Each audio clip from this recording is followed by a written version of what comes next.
What's up, guys? Welcome to another episode of Merricks Garage. We had a lot of stuff to do this week, but it was productive. Got a lot planned for you guys today. I think you're gonna dig it. I get the axles in, I get the frame in, not just temporarily, but it's exactly where it needs to be. It was a rusty knife fight, but I won. Frames in, axles in, still sorting out some other stuff. Hopefully this will serve as motivation to you guys. I know sometimes it can seem like this stuff just goes together. I often don't put in all the failures. So today you're gonna see me screw up. I got the axle on the ground. I couldn't get it back up. I cut the brackets wrong for the shock mounts, a whole bunch of stuff. But hey, if you're not making mistakes, you're not learning. So I must be learning a ton. Anyway, what else do we got? News for the channel. Go check out the Merricks Garage store. Hats, t-shirts, stickers, all that kind of good stuff. merricksgarage.com. Hit the Amazon store down below. You'll see that I've got all the tools, parts, all kinds of stuff that I use in there. And yeah, hit that subscribe button, hit that like button, give me a follow, give me a thumbs up, leave me a comment, tell me I'm a wanker. Oh, and comments about my hair and face are always appreciated too. Anyway, Merricks Garage. Well, it's a cold start to the day, but I'm pretty fired up because I've done a bunch of measuring. Everything lines up good. I've got to move a couple of things, and then I'm going to be ready to basically tack the frame in place and start working on link lengths, shock mounts, limit straps, all the other stuff. So it's going to be fun. Not as much heavy lifting today, I don't think, but I could be wrong. But it is cold, which is nice. It makes a big change. So let's go get after it. I'll show you guys what we got to measure and what I did measure and where it sits. Underneath the truck, you can see what I've got here is the rear link and the front link. And I'm measuring from this guy down to the front link mount. And what I'm finding is this guy is about ½ an inch further in than that guy, which would make sense because I have already done a little trim right here to make sure that this fits. That side has not had that work done yet. And I don't know if you can see, but it's getting some interference from the frame. We're gonna fix that right now, suck this guy in a little bit. Then the frame's gonna be where we want it. And it'll be time to work on the other stuff. I think part of the problem I'm running into is the frame rails are a hair too long. So I'm gonna get the bandsaw out and trim those guys down. They're, yeah, as I showed you before, they're sitting a little bit too high. I can afford to take off about 1 inch. That's probably gonna get me most of the clearance I need. But I'm gonna try and shift the frame over to the other side a little bit before I do that because it is not perfectly centered yet. It's pretty close, but it's not perfect. Let's make it perfect. Just so you can see that everything is not all fun and games at Merricks Garage.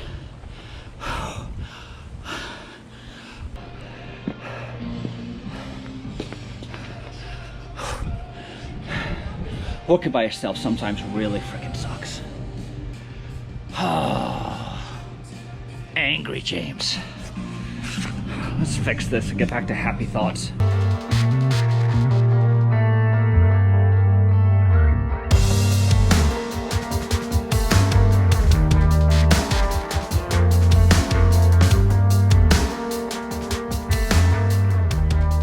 Oh, jeez. Okay, so here we go. This is ride height. I am amped, but I think this is what I want you guys to see because this is pretty cool. Not me walking into everything with my head, but okay, so there we can see my pinion.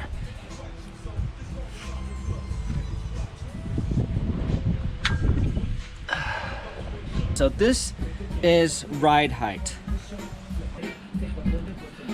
Roughly 18.5 inches. Okay. And how are we looking?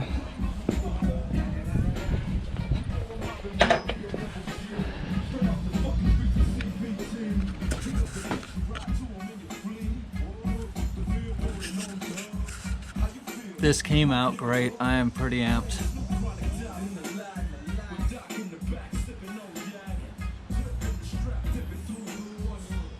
I mean, it's almost perfectly centered.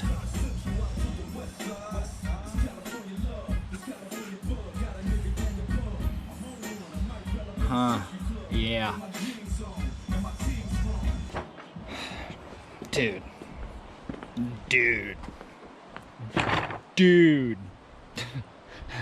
That, I don't even know whether to laugh or cry. That was gnarly. I'm gonna laugh and cry tears of joy because the frame is in its final position. The axle's at ride height. The pinion angle is set. This is how it's gonna look. This is how it's gonna sit. I am amped. It's about 109-inch wheelbase. So you can see I pushed it back. You can see on the slit. Man, I pushed it back. So it may move forward. It may move forward. But let's get underneath and I'll show you how it all knits together. Because that's pretty awesome. That might be a little bit of an issue. That'll probably be a fairly easy fix. But it came together exactly as I would have hoped. I mean, I couldn't have planned it better. Right over this part of the frame where the whole junction for the front link is, the cross brace. So this I'm gonna reinforce and patch and strap and pull all the welds in nice and tight and hot. Okay, but here's what I brought you under to show you. I have a frame that I built under my truck. I have a frame that I built under my truck. Fired up to say that. Feels really good.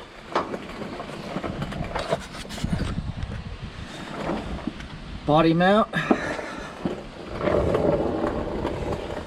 Another body mount.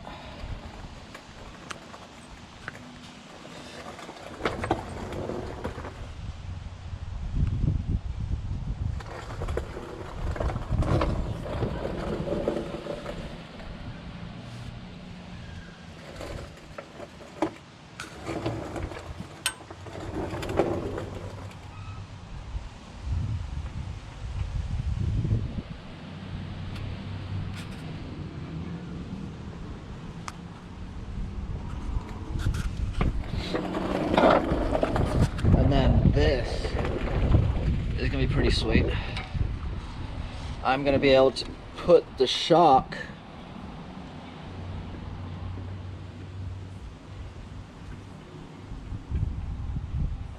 and it won't have to go through the floor. Today was a good day.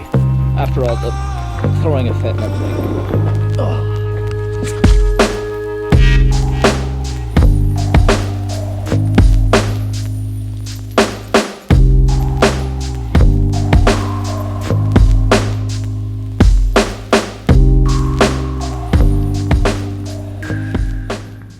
Quick wrap up on the events of this weekend.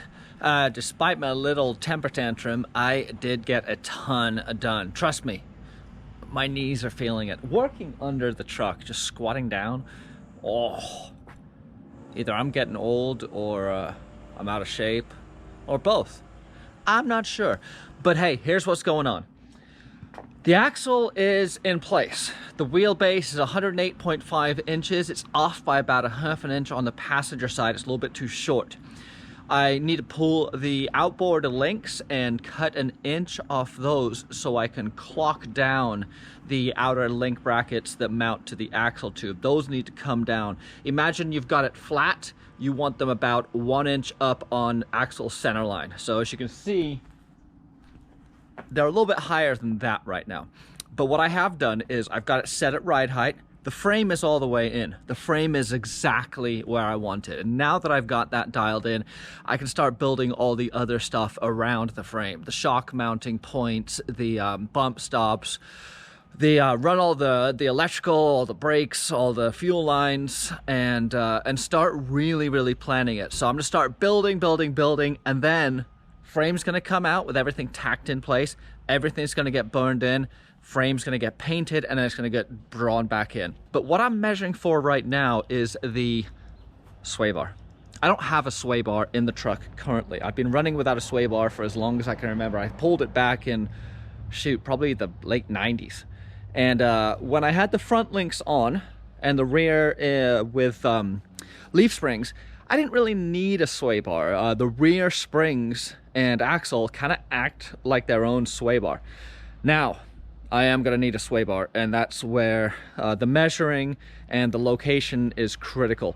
The sway bar is essentially just a giant torsion bar. It's going to be, think of something that's built out of spring steel with a super high hardness, much like an axle shaft, 4340 chromoly, 300M sometimes, and it's splined, and it's got arms off it that basically, as the axle loads and unloads, it's going to rotate this torsion bar, axle shaft, sway bar, anti-roll bar, whatever you want to call it. It's going to control body roll.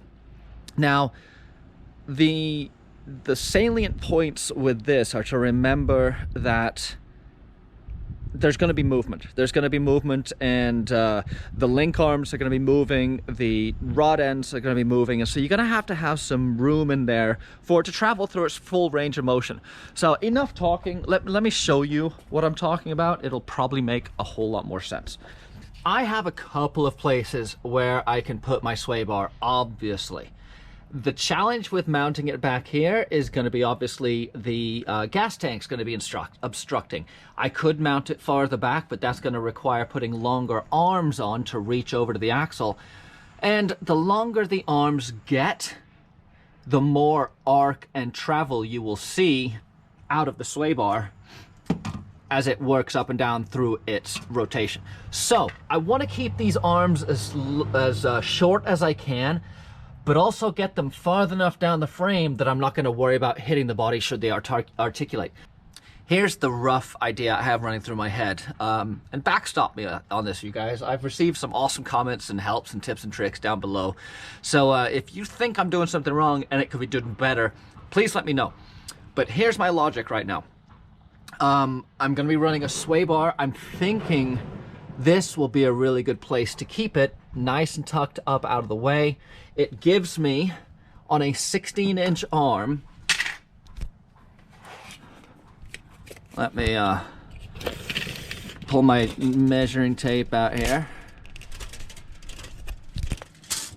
Okay, with a 16-inch arm, that's gonna put me right about, there's 16 inches coming down to my axle, and I can run it at an angle like this.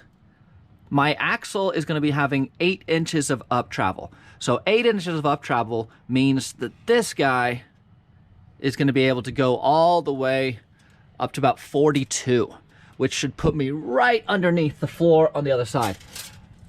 So this is looking fairly decent.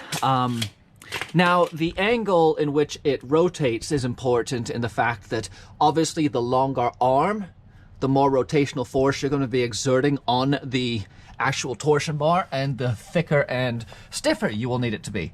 So I need to accommodate all of those. There's a sway bar chart that I'm taking a look at, but needless to say, it's another thing to figure out. I've got plenty of room. I actually like the idea of putting it here. It would free up a bunch of stuff in the back. And yeah, I'm really happy on how that came out. I do not think I'm going to be able to use a broom handle. I don't think the broom handle will have enough torsional stability to stop my truck from bouncing around. So there's that. That's next area that I'm going to be addressing. Shock mounting. Super psyched in the fact that I think my shocks are going to be able to mount and not have to go up through the floor. When I built the frame, I had a feeling I might be able to accommodate that. Now, I have had a couple of you guys reach out and say, won't the truck sit all raked? Well, no, because unlike the front, where the shocks are mounted on top of the axle, about 3 or 4 inches on top of the axle, meaning they're going to go all the way up into the engine compartment. These are going to be mounted outboard. If you've seen the new JKs, the Rubicons, if you look at their rear coils or rear shocks, they're outboard, down behind the axle, tucked away, and it basically gives you like 3 or 4 inches to put the shock down in. So I have a shock that's going to be about 32 inches eye to eye. So with the shock mounted up here, just tucked right underneath the frame, you can see this is about how far it extends down, enabling me, let me put the camera down so you guys can see. I can put this guy right about outboard it a little bit. If I put that guy right there, yeah, and then I just build a big box under here to support it, I won't have to go up through my floor. So this is pretty sweet. This is as low as it will come. It will all get reinforced and boxed, and then the shock is not going up through the floor. So really, really cool. I'm particularly happy about this because I specifically, when I built the frame, this is 1/4 inch 2x2 square tube. It is, yeah, 1/4 inch 2x2 square tube. I wanted this to be the main structural segment that would tie the two rails together. And the fact that I could put my shock and what I hope to be my bump stop right here is going to give me a really, really strong cross section that be able to support all the force that's getting transmitted up through this guy. So needless to say, I'm beyond thrilled as to how it's coming out and how it's looking.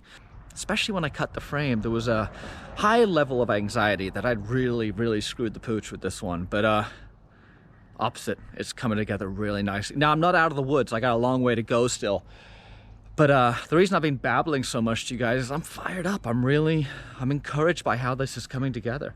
It seems to be lining up better than I could have hoped. So a couple more things to show you guys. We are at ride height right now, and everything. So my driveway is measuring, you know, roughly 1.5 degrees, and my frame right there is measuring 2.5 degrees. So basically just 1 degree off, and then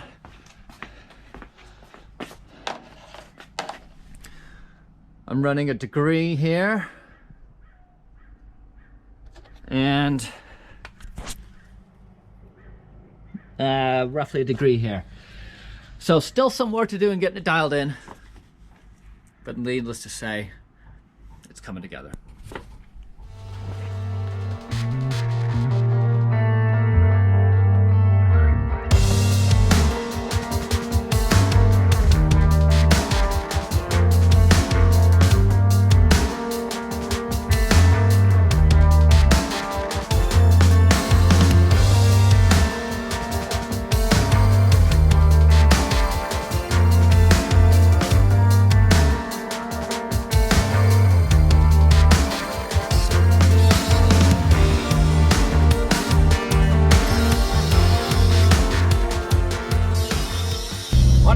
Down to grab some steel.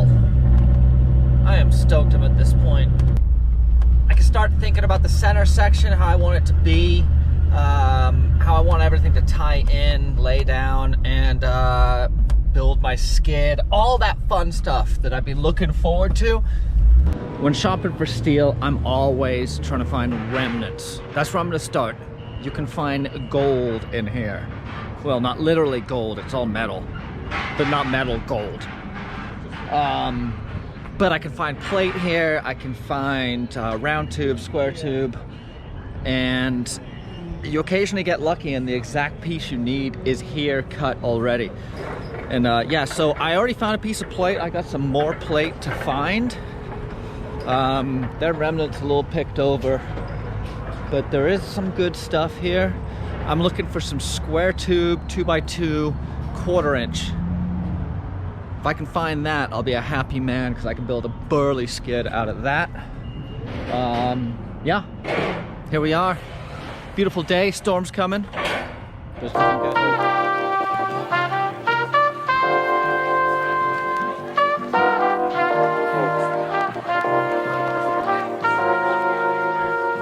I'm back with the steel. Let me show you what we picked up here. I have 36 by 12 by 2. So this is going to be my skid plate. I'm planning on making the skid plate removable, just obviously so I can get the transfer case, drive shaft, and all that stuff out if I need to. So this is going to bolt to a substructure that I'm going to make that will be removable also. So for that, I've picked up this square tube and this round. This is 175, 120 wall. This is 2 by 2. I think it's 3/16. I'm not exactly sure, but that's not going to be that structural. And then I've got more plate down here. This is what I'm going to build the bash plates for the shock mounts out of. This template that you saw the other day when I was doing my shocks, this guy that went down here like this, and along with a bunch of other stuff is going to get cut out. Yeah, so that's the plan for this, and then obviously this plate will get used for a bunch of things. Right now, I'm really curious to see exactly how my skid plate is gonna look. So let's dive under the truck. I'm gonna grab a light. Where's the light here? So we can take a peek, and we'll see how it's looking. So let's dive under, and I'll show you real quick. The plan is to box this entire frame rail, which if I have measured correctly should be around 36. With that square tube from here to here that I can mount the plate off of.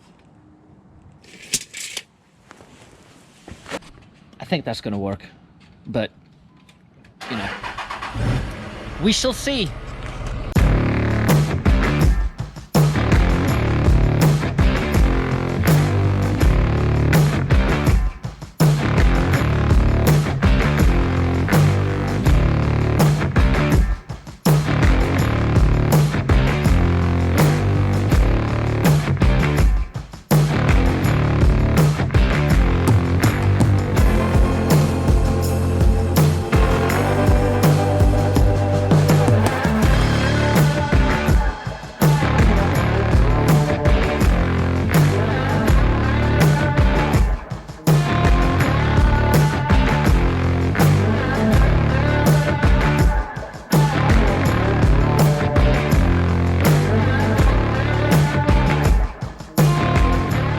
These came out fairly decent. They're a little wavy.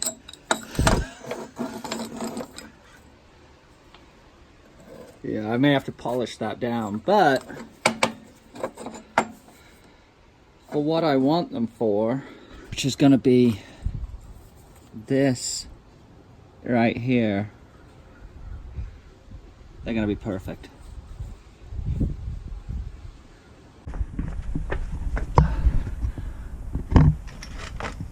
Oh, I'm learning so much. One thing I forgot to calculate into my numbers is you want 1 more inch of travel in the rear than the front. 1 more inch of up travel, not extension, but compression. So if I've got 7 up front, 14-inch total stroke, half of it is up, half of it is down. I want to have 8 inches of shaft available in the rear. All my measurements have been around, you guessed it, 7 inches. So, I got a couple options here. Make new brackets, not that big of a deal, I can do that. Or muck around with some of the inboarding. I really am kind of leaning away from doing new brackets because I don't really want to hang these shocks down much lower than they are already. So here's where we are. This is 8 inches. They're inboard of the frame rails. So I have a bunch of tidying to do.